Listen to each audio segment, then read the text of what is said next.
Yang kedua yang menjadi hujah bagi syariat adalah nassus sunnati sahihah, nas sunnah yang sahih, hadis yang sahih.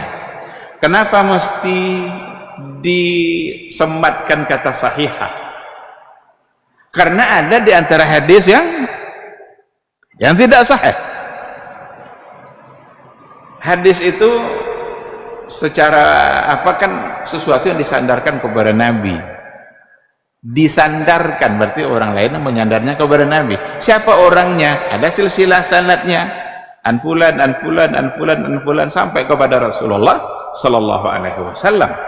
Jika sanad yang menyandarkan ini kepada Nabi semuanya adalah dapat dipertanggungjawabkan, orangnya adil, orangnya kuat hafalannya, muruahnya terpelihara, ketakwaannya tidak tercederai oleh perbuatan-perbuatan maksiat lainnya, maka berarti riwayatnya dapat diterima.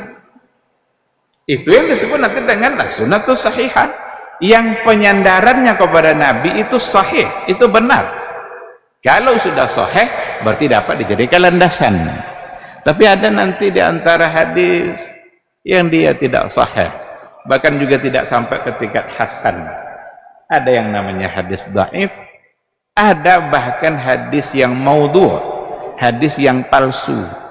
Betapa banyak hadis-hadis palsu dulu diciptakan oleh kelompok-kelompok sekedar untuk mempertahankan kelompoknya itu.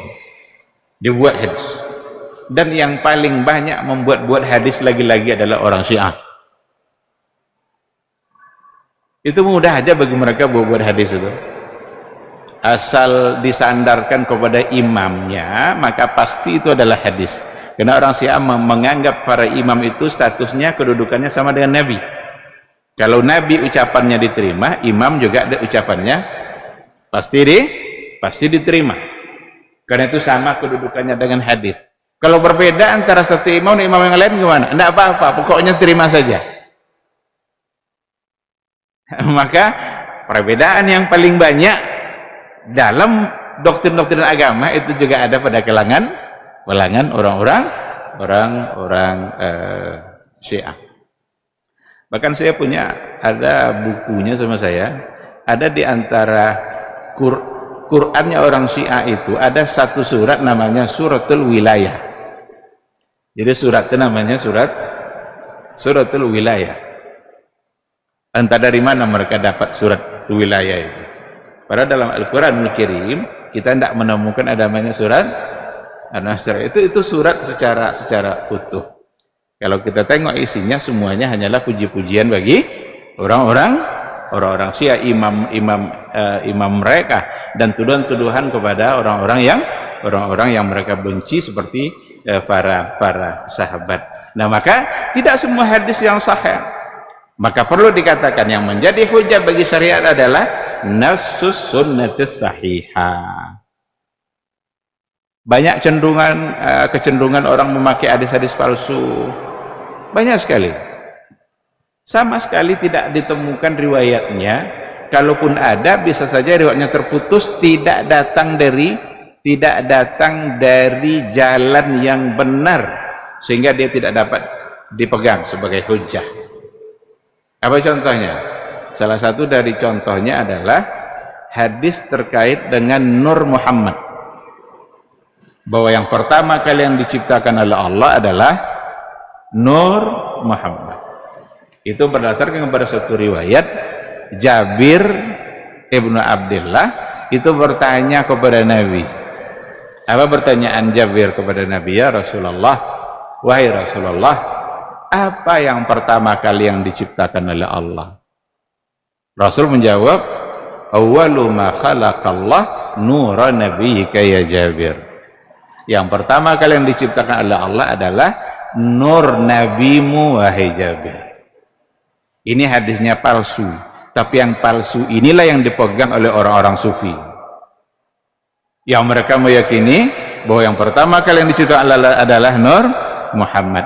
Dan di sini pula lah berawalnya hulu mereka terhadap Nabi Muhammad sallallahu alaihi wasallam. Padahal dari segi riwayat itu la aslalahu, ndak jelas yang ngambil dari Jabir siapa. Tapi kalau hadisnya sahih, ini sahabatnya, ini tabi'in yang mengambil dari sahabat, ini pula tabi'in yang mengambil dari tabi'in, ini pula generasi berikutnya yang mengambil dari ini. Semua jelas, dan semua orang itu bisa dilihat rekam jejak kehidupannya. Kira-kira dia berbohong atau tidak? Pernah berbohong atau tidak? Disinilah kemuliaan para ulama hadis yang membela Islam. Jadi jasa para ulama hadis dalam membela Islam ini luar biasa. Karena dari mereka kita bisa mengetahui mana hadis yang sahih, mana hadis yang dhaif, mana hadis yang palsu. Dan mereka membuat kriterianya. Jika pernah berbohong, hadisnya tidak diterima.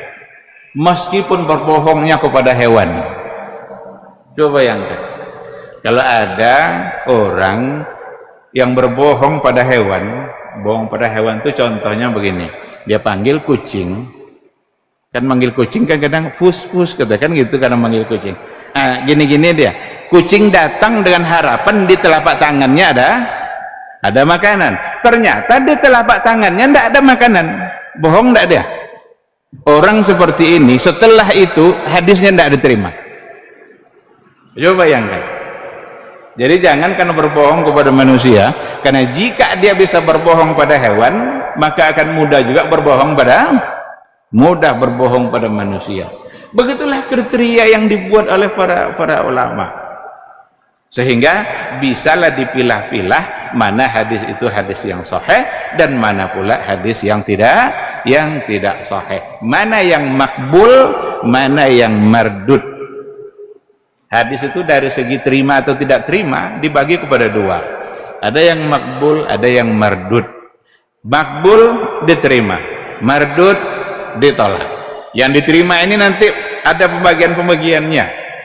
Ada hadis terbagi kepada dilihat dari sisi jumlah sanad, umpamanya jumlah yang meriwayatkan itu bisa dibagi kepada dua, ada yang mutawatir, ada yang hadis ahad. Kalau mutawatir itu jumlah perawinya banyak, dalam setiap tingkat orang yang meriwayatkan itu jumlahnya banyak, 10 ke atas itu baru disebut mutawatir. 10 itu di semua tingkatan. Sahabat ada 10, tabi'in ada 10, tabi'in ada 10, pokoknya semua 10. Tapi kalau 9 ke bawah, maka itu hadisnya disebut sebagai hadis ahad. Begitu sekilas ya, masuk waktu Isya. Kita akan jawab dulu suara azan, nanti insya Allah setelah azan akan kita sambung.